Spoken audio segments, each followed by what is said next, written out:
Hello everyone, welcome to this video. ये हमारा पहला वीडियो है फ्री कोर्स का जो हम नेट दिसंबर 2023 के लिए बना रहे हैं। इस फर्स्ट वीडियो में मैं स्टार्ट कर रही हूँ इनऑर्गेनिक से स्टार्ट करेंगे। जैसा कि आपको पता है इनऑर्गेनिक फिजिकल ऑर्गेनिक में से वेटेज सबकी सेम रहती है, बट इनऑर्गेनिक के जो कंसेप्ट्स हैं वो थोड़े इजी साइड पड़ते हैं और हम थोड़े इजी से स्टार्ट करेंगे ताकि आप स्टार्टिंग में डर के ना भाग जाओ। ओके, तो पहला चैप्टर स्टार्ट करेंगे एफ्लोक एलिमेंट्स है। एक क्वेश्चन आना कंपलसरी है, ऐसा हो ही नहीं सकता कि एफ्लोक एलिमेंट्स से एक क्वेश्चन ना आए। मैग्नेटिक मूवमेंट पे क्वेश्चन आता है हमेशा मोस्टली, तो वो तो सीखेंगे। आज की वीडियो में सीखेंगे कि हम एफ्लोक एलिमेंट्स से थोड़ा बेसिक समझाऊंगी, फिर इलेक्ट्रॉनिक कॉन्फ़िगरेशन को कैसे याद करें, टिप्स एंड ट्रिक्स के साथ बताऊंगी, क्योंकि वैसे तो याद नहीं होती, आप कंफ्यूज रहते हो कि अच्छा डी में जाएगा एक इलेक्ट्रॉन या फिर एस में जाएगा, और जहाँ पे तुमने एक इलेक्ट्रॉन का घपला किया तुम्हारा क्वेश्चन गलत। तुम्हें आता था फॉर्मूला मैग्नेटिक मूवमेंट का, तुम रट के गए थे मैग्नेटिक मूवमेंट का फॉर्मूला, लेकिन इलेक्ट्रॉनिक कॉन्फ़िगरेशन नहीं आती। एग्जाम में इलेक्ट्रॉनिक कॉन्फ़िगरेशन नहीं देते हैं, हमेशा से बोलते हैं कि EU 3+ है, इसका मैग्नेटिक मूवमेंट फाइंड आउट करो, ऐसे बोल देंगे। अब आपको मैग्नेटिक मूवमेंट का फॉर्मूला तो आता है, लेकिन आपको ऐसी इलेक्ट्रॉनिक कॉन्फ़िगरेशन ही नहीं पता, तो वहाँ पे तब क्वेश्चन गया। ठीक है, तो मैं आपको ट्रिक्स बताऊंगी कैसे हम याद कर सकते हैं अपने इस इलेक्ट्रॉनिक कॉन्फ़िगरेशन को, और फिर क्वेश्चन आप इजीली सॉल्व कर लोगे। ठीक है, तो स्टार्ट करें। सबसे पहले बात आती है electronic configuration, general electronic configuration of F block elements. So that is n-2 f 1 to 14 n-1 d 1 और 0। d में या तो एक इलेक्ट्रॉन होगा या फिर 0 इलेक्ट्रॉन होंगे। ठीक है, लेकिन एक बात नोटिस करो, f में ना 1 to 14 है, मतलब कि f में 0 इलेक्ट्रॉन नहीं हो सकते। f में कम से कम एक इलेक्ट्रॉन तो होगा ही, तभी तो वो एफ ब्लॉक एलिमेंट कहलाएगा। मैंने आप बचपन से पढ़ते आ रहे होंगे, बेसिक क्लासेस से पढ़ते आ रहे होंगे कि अगर लास्ट इलेक्ट्रॉन पी शेल में जाता है तो पी ब्लॉक एलिमेंट कहलाते हैं, एस में जाता है तो एस ब्लॉक एलिमेंट कहलाते हैं। In the same terms, in the same way, अगर एफ में जाएगा तो वो एफ ब्लॉक एलिमेंट्स कहलाएंगे। तो this is the general electronic configuration for F block elements. उसके बाद आते हैं, इसमें हम दो आपके जो पीरियड्स होते हैं ना वो पढ़ते हैं, 2 रोज को पढ़ते हैं, जिसमें 4f में अगर आपके इलेक्ट्रॉन जा रहे हैं तो उनको हम लेंथेनाइड्स बोलते हैं, 5f में जा रहे हैं तो उनको एक्टिनाइड्स बोलते हैं। लेंथेनाइड्स कंपैरेटिवली स्टेबल होते हैं, लेकिन एक्टिनाइड्स जो होते हैं वो रेडियो एक्टिव एलिमेंट होते हैं, टाइम के साथ डिके होते रहते हैं। ठीक है, तो ये होते हैं radio active elements actinides, and lanthanides जो होते हैं वो कंपैरेटिवली स्टेबल होते हैं, और इसमें 4f में जाते हैं इलेक्ट्रॉन्स, इसमें 5f में जाते हैं। देन आता है हरकिन्स रूल। क्या होता है? देखो हरकिन्स रूल ना, मैंने आपको न्यूक्लियर केमिस्ट्री की एक पूरी सीरीज बना रखी है, प्लेलिस्ट है ऑलरेडी, अगर आपने चेक नहीं किया तो प्लीज़ चेक करना। And one more thing is that, एक क्वेश्चन डायरेक्टली मैंने वीडियोस बनाए थे, उनसे डायरेक्टली क्वेश्चन आया था 4 मार्क्स का इन जून 2023 वाले केमिकल साइंस एग्जाम में। तो बिल्कुल भी ये मत सोचना कि फ्री कोर्स है तो ऐसा ही होगा, ऐसा बिल्कुल भी नहीं है। ठीक है, I am giving my best and you have to support me in this because that is for you guys only. Okay, so yes, तो हरकिन्स रूल पता है क्या बोलता है? हरकिन्स रूल ये बोलता है कि अगर आपके प्रोटॉन में अगर आपका प्रोटॉन और न्यूट्रॉन का नंबर, ठीक है, इवन है, तो आपका जो न्यूक्लियस होगा ना वो बहुत स्टेबल होगा। ठीक है, if the number of protons और neutrons, either of the proton और न्यूट्रॉन और ऑफ द बोथ, न्यूट्रॉन और प्रोटॉन दोनों का, ठीक है, या तो न्यूट्रॉन का ओनली या फिर प्रोटॉन का ओनली, या फिर न्यूट्रॉन प्रोटॉन दोनों ही अगर इवन नंबर है ना, तो that nucleus will be more stable. अब एग्जाम्पल देखो, आप हाइड्रोजन एग्जाम्पल देख लो। ठीक है, हाइड्रोजन में क्या होता है, काउंट प्रोटॉन का 1 होता है, तो दिस इज नॉट इवन ना, तो ये इतने स्टेबल भी नहीं होते। इनके एक तो आइसोटॉप तो रेडियो एक्टिव ही है, जैसे कि अगर आप ट्राइटियम की बात करें, इसका मास होता है 3, एटॉमिक नंबर होता है 1, तो जो ये हाइड्रोजन का ये वाला आइसोटॉप है ट्राइटियम, ये तो रेडियो एक्टिव ही है, स्टेबल कहाँ हुआ, नहीं हुआ ना। तो हरकिन्स रूल ये बोलता है कि अगर आपके प्रोटॉन न्यूट्रॉन और दोनों अगर इवन है ना, तो आपके जितने भी आइसोटॉप्स होंगे ना वो सारे के सारे स्टेबल होंगे। ठीक है, ये बात बोलता है हरकिन्स रूल। उसके बाद जैसे कि मैं आपको टिन का एग्जाम्पल दूँ, टिन में पता है क्या होता है? टिन का एटॉमिक नंबर होता है 50। आपसे ये क्वेश्चन पूछा जा सकता है कि which element of the periodic table has maximum number of stable isotopes, so that is tin. ठीक है, टिन के 10 आइसोटॉप्स होते हैं, टिन के 10 आइसोटॉप्स होते हैं, राइट। ये चीज़ आपको यहाँ पे याद रखनी थी। देखो मैजिक नंबर 2, कुछ नंबर मैं लिख रही हूँ, इन नंबर्स को मैजिक नंबर बोलते हैं, और ये नंबर आपको पक्का से याद होने चाहिए, क्योंकि इन नंबर के बेस पे क्वेश्चन आया हुआ है। जब मैं आपको प्रीवियस क्वेश्चन दिखाऊंगी ना, then you will be like oh ma'am 50, 82 and 126। Okay guys, आप बिलीव नहीं करेंगे कि इतना इजी क्वेश्चन भी आते हैं क्या एग्जाम में, लेकिन हाँ सारे डिफिकल्ट नहीं होते, सबका लेवल उस लेवल तक नहीं होता, कुछ इस लेवल के भी क्वेश्चन आते हैं। तो ये क्वेश्चन आया हुआ है आई थिंक 2020 या 21 में से किसी एग्जाम में आया हुआ है कि आपको 4 नंबर गिवन थे, 4 ऑप्शंस थे, उनमें से 22, 8, 20, 28 ऐसे मतलब कि ऑप्शंस थे, और आपसे पूछा था कि इनमें से कौन सा ऑप्शन में सारे जो नंबर गिवन है वो मैजिक नंबर है, ठीक है। तो ये है मैजिक नंबर। तो अगर आपसे पूछ लिया जाए तो ये आपको पक्का से पता होना चाहिए, 2, 8, 20, 28, 50, 82, 126 दीज आर मैजिक नंबर। तो अगर आपके न्यूक्लियस में 58 मतलब इस नंबर में से कोई नंबर ऑफ प्रोटॉन्स है या फिर नंबर ऑफ न्यूट्रॉन है, फिर दोनों ही इस काउंट में बिलोंग करते हैं, तो वो आपका बहुत स्टेबल होने वाला है न्यूक्लियस। फॉर एग्जांपल मैं लेड की बात करती हूँ, जो आपका ये है लेड, आपका जो लेड का ये वाला आइसोटोप है Pb 20882, देखो इसमें नंबर ऑफ प्रोटॉन्स कितने हैं 82, नंबर ऑफ न्यूट्रॉन्स कितने हैं 126। So this isotope of lead is way more stable, बहुत स्टेबल है। रीजन इज दैट बिकॉज दोनों जो काउंट है प्रोटॉन और न्यूट्रॉन का बिलोंग्स टू मैजिक नंबर, ठीक है। तो आई थिंक जो मैंने अभी तक समझाया, जनरल इलेक्ट्रॉनिक कॉन्फिगरेशन समझ में आ गई, हरकिन्स रूल समझ में आ गया, एंड मैजिक नंबर भी समझ में आ गया होगा। दिख रहा है छोटा सा टॉपिक, बट एक क्वेश्चन 4 मार्क्स का आई थिंक आया था, तो you can see the importance of this topic magic number, तो ये यहाँ पे पता होना चाहिए। उसके बाद हम बात करते हैं इलेक्ट्रॉनिक कॉन्फिगरेशन की, ठीक है। Very very important topic electronic configuration. So start करते हैं इलेक्ट्रॉनिक कॉन्फिगरेशन।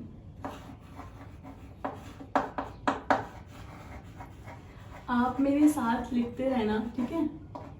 देखो क्या लिखना है आपको लिखना है सिर पर नदी, सिर पर नदी, पैर में समुंदर, सिर पर नदी पैर में समुंदर,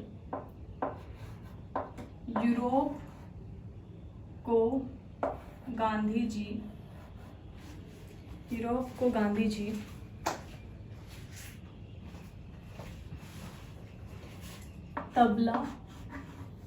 तबला दिए हो, अरे तुम यारो लुटवाओगे, ठीक है। और यहाँ पे आप लैंथनम लिख लो, ठीक है, लैंथनम। ओके, अब हम इलेक्ट्रॉनिक कॉन्फिगरेशन कैसे लिखेंगे मैं आपको समझाती हूँ। आप लिखेंगे 4F2 6S2, सीरियम से आप ऐसे लिखेंगे 4F2 6S2, then 4F3 6S2, 4F4 6S2, 4F5 6S2, 4F6 6S2, 4F7 6S2, 4F8 6S2। Don't skip the video क्योंकि इसमें आपको एक ट्विस्ट मिलने वाला है इलेक्ट्रॉनिक कॉन्फिगरेशन में, तो स्किप मत करना। 4F9 6S2, 4F10 6S2, 4F11 6S2, 4F12 6S2, 4F13 6S2, 4F14 6S2, 4F15 6S2, right. ऐसे आपने लिख लिया। अब ना कुछ एलिमेंट्स होते हैं और उन्हीं एलिमेंट से बेसिकली क्वेश्चन बनता है एग्जाम में, जिनमें आपकी इलेक्ट्रॉनिक कॉन्फिगरेशन थोड़ी सी डेविएट होती है।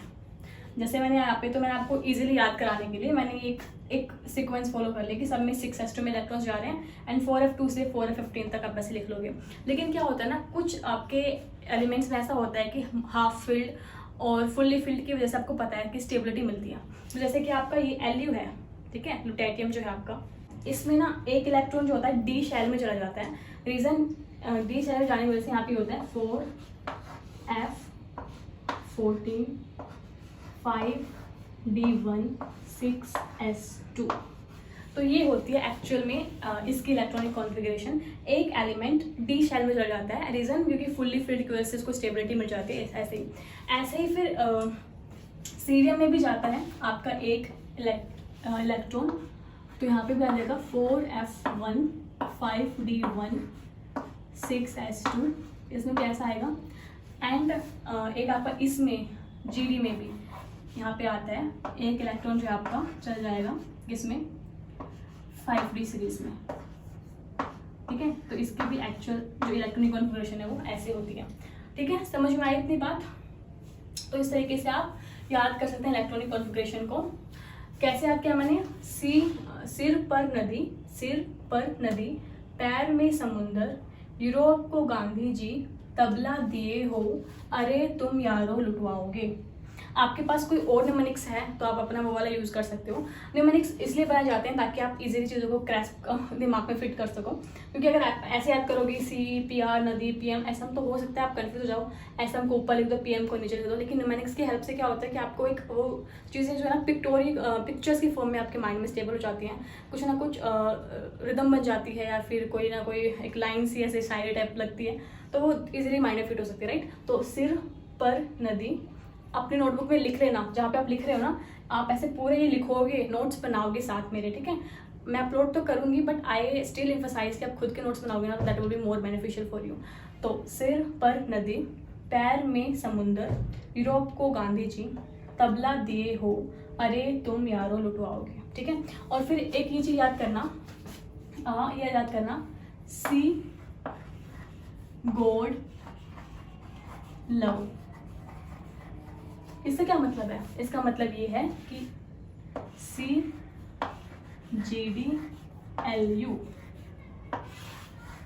इन तीनों के केस में थोड़ी सी आपको एनामोली देखने को मिलेगी, थोड़ी सी गड़बड़ देखने को मिलेगी कि एक इलेक्ट्रॉन उठ के D शेल में चला जाएगा। तो इस तरीके से आप याद करोगे, ठीक है। और आपको लग रहा होगा कि क्या हम एग्जाम में ऐसा करेंगे, इतना टाइम होगा कि पूरा ये लिखेंगे फिर हम ऐसे करेंगे? तो ट्रस्ट मी, आप 1-2 बार इसको करोगे ना तो टाइम बिल्कुल नहीं लगेगा। सिंपली आप क्या करोगे, ये सीरीज लिख लोगे, या तो लिखनी पड़ेगी, अगर हो सकता है वो पूरी भी ना लिखनी पड़े, एग्जाम में सिर्फ आपसे SM तक पूछ ले तो आप SM तक ही लिखना, पूरा क्यों लिखोगे। EU का पूछ ले तो EU तक लिखना, ठीक है। उसके बाद ऐसे करके 4F2 F3 F4 F5 ये पूरा लिखने की जरूरत नहीं है। फिर बस देख लेना कि इस टाइप से कोई आ रहा है तो आपको ये थोड़ा मॉडिफाई करना पड़ेगा इलेक्ट्रॉनिक कॉन्फ़िगरेशन को, एंड उसके बाद आप फाइंड आउट कर सकते हैं मैग्नेटिक मोमेंट। तो आई थिंक ये समझ में आ गई होगी कि इलेक्ट्रॉनिक कॉन्फ़िगरेशन कैसे लिखनी है हमको, राइट। और मैं लैंथनम का भी लिख देती हूँ। लैंथनम का होता है आपकी इलेक्ट्रॉनिक कॉन्फ़िगरेशन क्या होगी, 5d1, और इनमें ना सबके आगे जिनोन तो लगा हुआ है, ठीक है, ऐसे है, ठीक है। Xenon 5d1 6s2। लैंथनम में F शेल में कोई भी इलेक्ट्रॉन नहीं जाता है, that's why lanthanum is not an f block element. Mention it, दिमाग में फिट कर लो उस चीज़ को, राइट। आपके एफ्लोक एलिमेंट स्टार्ट फ्रॉम सीरियम। लैंथेनोइड्स इसलिए बोलते हैं बिकॉज ये सारे एलिमेंट्स लैंथेनम के बाद आते हैं, इसलिए हम इनको लैंथेनोइड्स बोलते हैं। ऐसे ही आपके एक्टिनोइड्स में एक्टिनम इज नॉट योर एफ्लोक एलिमेंट, सारे जो आपके एक्टिनाइड्स हैं वो एक्टिनम के बाद से आते हैं, तो इसलिए हम उनको एक्टिनोइड्स बोल देते हैं, ठीक है। तो आई थिंक आपको ये इलेक्ट्रॉनिक कॉन्फ़िगरेशन तो समझ में आ गई होगी। अब जिस टॉपिक से क्वेश्चन आते हैं, बहुत सारे क्वेश्चन आते हैं, वो करते हैं। I am rubbing it and I am, आप स्क्रीनशॉट ले सकते हैं, otherwise you can pause the video and also make notes of it। तो मैं रब कर देती हूँ। ओके, अब हम स्टार्ट करते हैं magnetic moment of f block elements.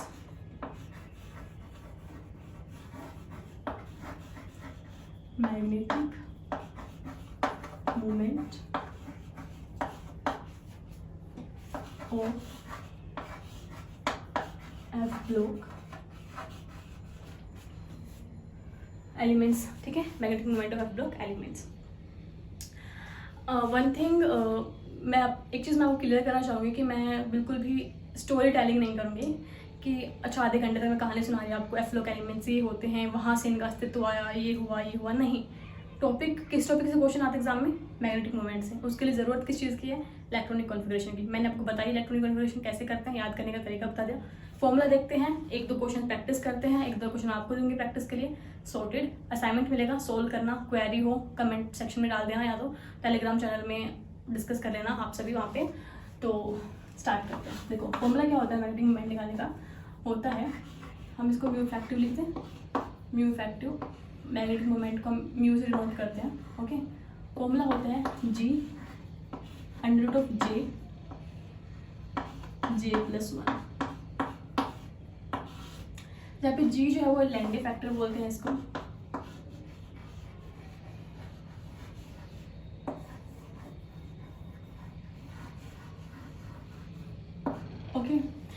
Okay the formula for G is, G का फॉर्मूला होता है 3/2 प्लस S+1, यहाँ पे S जो है वो आपकी स्पिन है, ठीक है, माइनस L+1, जहाँ पे L जो है वो आपका एजीमुथल क्वांटम नंबर है, okay, and 2J+1।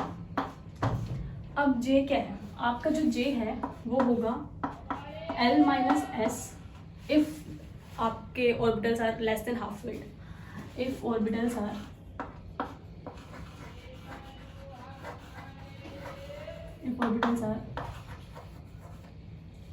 less than half filled,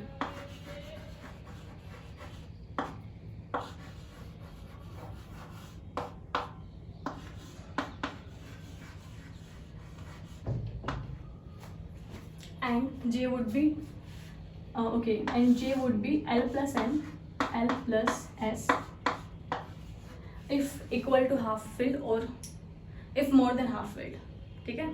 J क्या होगा आपका, J होगा आपका L+S if equal to half filled or more than half filled, okay।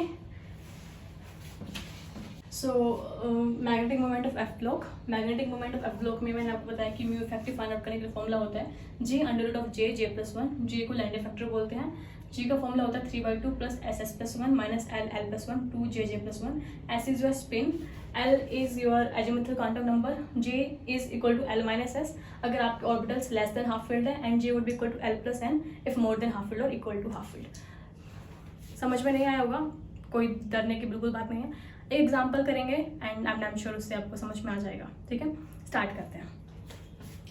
तो EU3+ का ही देख लेते हैं, ठीक है, EU3+ का ही देख लेते हैं। ओके, EU3+, चलो मेरे साथ करो, यहाँ पे लिखना स्टार्ट करते हैं। सिर पर नदी, पैर में समुंदर, यूरोप को गांधी जी। आगे जाने की कोई नीड नहीं है, यहाँ तक हमारा काम हो जाएगा, ठीक है। अब देखो 4F2 6S2 था, 3F3 F4 F5 F6 F7, तो सिंपली इतना लिखा 4F7 6S2। अच्छा, अब ये हमारा सी गोड लव में से तो नहीं है ना, ये चेक कर लेंगे। अच्छा नहीं, ये हमारा सी गोल्ड लव में से तो नहीं है, तो हमें इसमें कोई छेड़खानी नहीं करनी, कोई इलेक्ट्रॉन को डी ब्लॉक डी शेल में नहीं डालना, ठीक है। तो हमारी EU की, हमारी यहाँ पे EU की आई है, जो इलेक्ट्रॉनिक कॉन्फ़िगरेशन है वो आई है हमारी 4F7 6S2। हमें चाहिए क्या, EU3+, मतलब कि 3 इलेक्ट्रॉन्स हमें लूज करने हैं, तो यहाँ पे क्या बन जाएगा 4F6 6S0, ठीक है। अब देखो F में कितने ऑर्बिटल्स होते हैं, 7 होते हैं, राइट। तो बना लेते हैं 1 2 3 4 5 6 7। ओके, 6 इलेक्ट्रॉन है, फिल कर देते हैं, ठीक है। ओके, +3 ये हम +2 +1 0 -1 -2 -3, राइट। अब S देखो, S क्या होता है, स्पिन होती है। S जो था फॉर्मूले मैंने बताया था, S is equal to spin. Spin कितनी होती है, इलेक्ट्रॉन की हाफ होती है, ठीक है। स्पिन कितनी होती है, इलेक्ट्रॉन की हाफ होती है। लेकिन यहाँ पे कितने इलेक्ट्रॉन्स हैं, 1 2 3 4 5 6, तो यहाँ पे क्या आ गया 3, आपकी S की वैल्यू आ गई 3, राइट। अब हमें चाहिए L देखो, -2 से +2 कैंसिल, -1 से +1 कैंसिल, 0। L है आपका यहाँ पे 3, ठीक है, L3 आ गया। ओके, अब मुझे ये बताओ, जो यहाँ पे लेस देन हाफ फील्ड है, मोर देन हाफ फील्ड है और इक्वल टू हाफ फील्ड है, तो आप बोलोगे ma'am this is less than half field, less than half filled है ना। मोर देन हाफ फील्ड क्या होता, अगर 8 इलेक्ट्रॉन्स फिल करने होते, अगर 9 इलेक्ट्रॉन्स फिल करने होते, that would be more than half field, ठीक है। पर यहाँ पे तो 6 इलेक्ट्रॉन्स हैं, यहाँ पे तो लेस देन हाफ फील्ड है ये, ठीक है। ओके, तो यहाँ पे लेस देन हाफ फील्ड, जैसे मैं आपको ड्रॉ करके दिखा देती हूँ, 1 2 3 4 5 6 7, तो मुझे सपोज करो 9 इलेक्ट्रॉन्स फिल करने हैं, ठीक है। तो 1 2 3 4 5 6 7, ये मेरा हाफ फील्ड हो गया, 8, 9, ये है मोर देन हाफ फील्ड, ठीक है। तो आई थिंक आपको लेस देन हाफ फील्ड और मोर देन हाफ फील्ड की जो कहानी थी वो समझ में आ गई होगी। उसके बाद देखो जे कैसे फाइंड आउट करेंगे, तो मैंने कहा था अगर आपका लेस देन हाफ फील्ड है तो आपका जे होगा will be equal to L minus S, ठीक है। एल कितना है 3, एस कितना है 3, तो J is equal to 0। Alright, okay, तो हमारा एस आया है 3, हमारा एल आया है 3। अब फॉर्मूला लगाते हैं और फिर सोल्व करते हैं। फॉर्मूला क्या था हमारा म्यू इफेक्टिव के लिए, हमारा फॉर्मूला था G under root of J plus 1,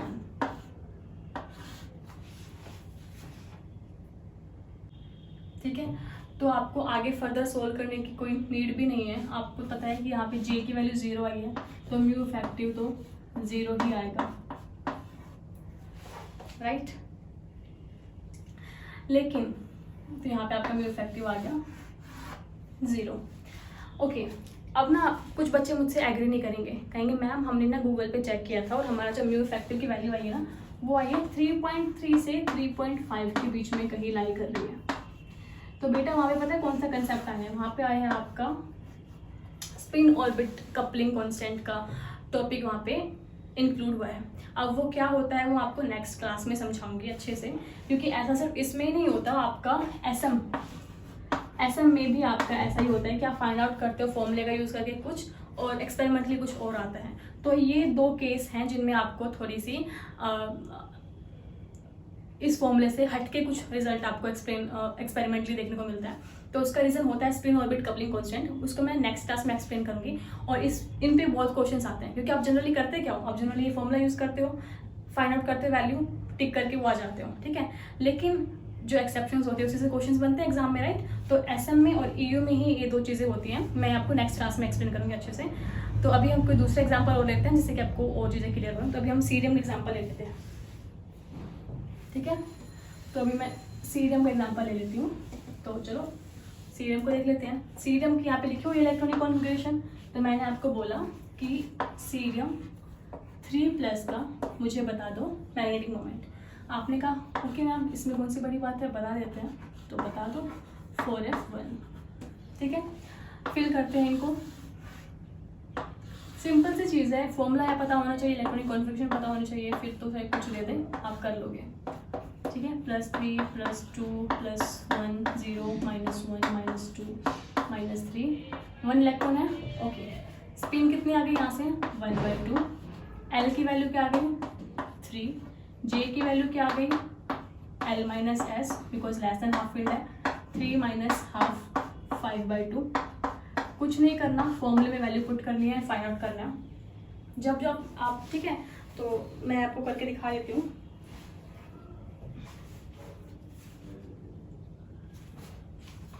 ठीक है, तो यहाँ पे अपना लिख लो एस की वैल्यू आई है आपकी 1/2, ओके। एल की वैल्यू आई है आपकी 3 एंड जे की वैल्यू आई है आपकी यहाँ से 5/2, ठीक है।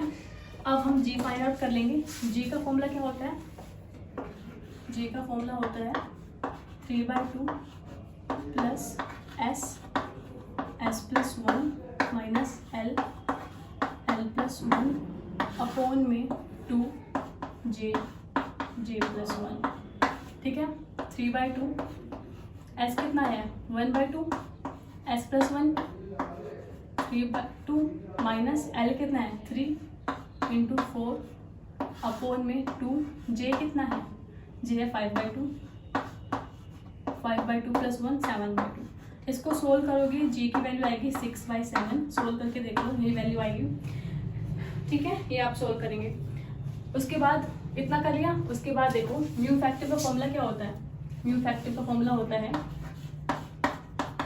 जी अंडर रूट जे प्लस 1, जी की वैल्यू है 6/7 अंडर रूट ऑफ जे कितना है 5/2 इंटू 7/2। सोल्व करेंगे वैल्यू आएगी 2.53 वोल्ट मैग्नेटॉन। मैग्नेटिक मोमेंट को हम बोर मैग्नेटोन के टर्म्स में एक्सप्लेन करते हैं, तो ये आपकी यहाँ पे वैल्यू आ जाएगी। ठीक है, सोल्व करके देखना, चेक करना क्या मैंने जो लिखा है वो सही है या नहीं है। तो इस तरीके से हम वैल्यू फाइंड आउट करते हैं। अब मैं एक क्वेश्चन दे रही हूँ आपको होमवर्क के रूप में, you have to solve that question and tell me the answer in the comment section. And ये क्वेश्चन आपका जून 2023 में आया हुआ है, 2 मार्क्स में आया था। तो एक बार वो करके देखना कि आप कर पाते हो कि नहीं कर पाते। सिर्फ फर्स्ट क्लास से, एंड आई थिंक ये 20 to 23 मिनट्स की क्लास होगी, उससे आपका एक क्वेश्चन डायरेक्टली एग्जाम में आ रहा है और इस बार भी आएगा। I am taking guarantee of it, दिसंबर 2023 में भी आएगा। And why I am taking guarantee of this because बहुत सालों से आ रहा है, तो ऐसा नहीं हो सकता कि बहुत सालों से आ रहा है तो बहुत ज़्यादा चांस है, 90% तक चांस है कि आएगा ही आएगा। ठीक है, तो हमें तो सारे टॉपिक्स करने हैं, तो देख लो मैं अभी आपको वो क्वेश्चन लिख देती हूँ। ठीक है, वो क्वेश्चन मैं यहाँ पे डाल दूंगी, आपको सोल्व करना है। So that is all about this video. Thank you so much for watching, have a nice day. At this moment, you will be able to solve only magnetic moment. So tell me the answer of magnetic moment of given question. Ground state term I will explain in further videos. So stay connected for that.